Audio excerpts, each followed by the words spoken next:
ya bara letu. Lakini huyu ni mtu ambaye alifanikisha kupata utajiri wake kwa kutumia muda mrefu sana, kwa sababu alikuwa kwenye industrial age, lakini anataka kugo haya kwa akajikuta kwamba imemchukua muda mrefu. Lakini kwa mara ya kwanza ndani ya karne ya 21 tunaona kwamba kijana mdogo tu anaweza kumiliki mfumo na ukaanza kumlipa angali kijana, kitu ambacho ilikuwa ni ngumu kwenye information technology hapo nyuma. Ilikuwa ni ngumu kwenye tunasema industrial age. Sasa hivi tuko kwenye information technology, tuko kwenye connected economy. Sasa utaenda kuona kwamba kumbe kwa sasa hivi mtu ambaye hana mfumo, kumbe kuna kitu tunasema hivi kuhusu mfumo. Wewe utakuwa kwenye mfumo, unajua hawa ujui, unataka au hutaki, kwa maisha sasa hivi utakuwa tu kwenye mfumo. Isipokuwa sasa, je, wewe una mfumo na unanufaika na mfumo? Ukiwa kwenye mfumo, maana yake huyo mwenye mfumo, maana yake anaumiliki mfumo pamoja na wewe mwenyewe ambaye uko ndani ya mfumo. Mifumo iko mingi sana.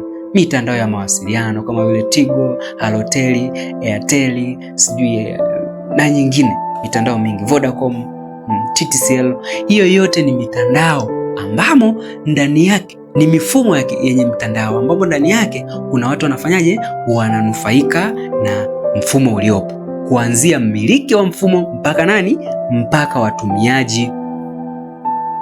Na mifumo ndo inaongoza kwa kutatua changamoto kubwa, halafu kwa watu wengi kwa muda mchache. Kwa kumbe hiyo ni leverage ambayo haswa imefika wakati ambao kama you want to excel, kama unataka kufanya best in your time, lazima uwe na mfumo wa kibiashara.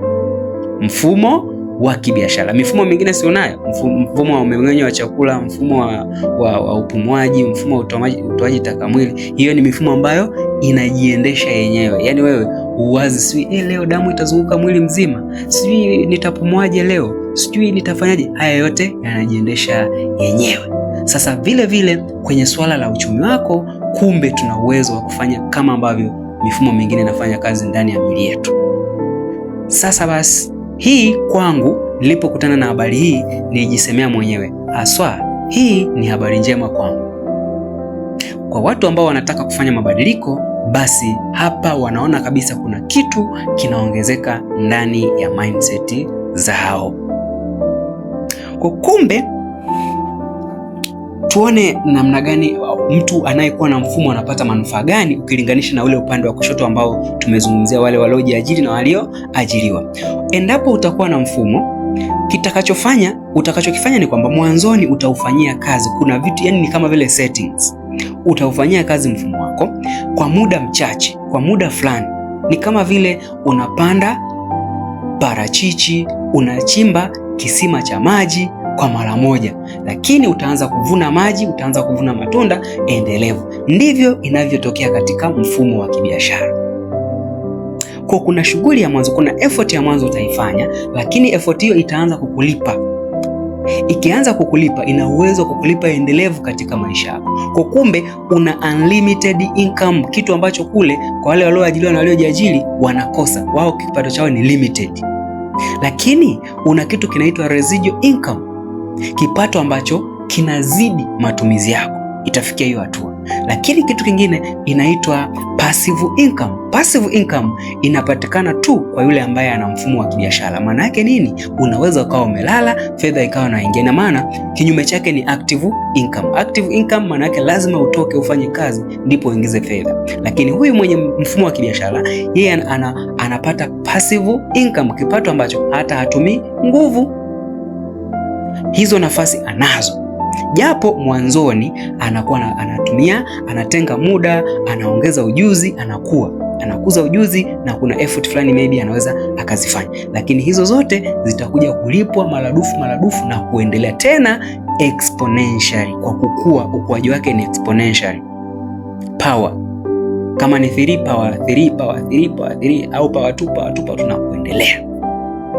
Habari njema sana hii. Lakini kama haitoshi, mtu ambaye ana mfumo wa kibiashara ni mtu ambaye hata akifa leo ameacha kitu kikubwa. Ni kama nilivyosema mfano wa kuchimba kisima cha maji, chemchemi ambao umeitengeneza.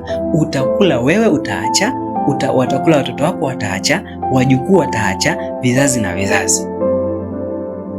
Hapa mfano kuna kina Leonard Meng, sasa hivi tunaona kuna ITV inaendelea kufanya kazi. Yeye hayupo, lakini anaendelea kutoa manufaa kwa nani? Kwa vizazi alivyoviacha duniani. Maji kama Kilimanjaro yanaendelea kupatikana na huduma zinaendelea kufanyika wakati yeye hayupo duniani, na vingine vingi vipo.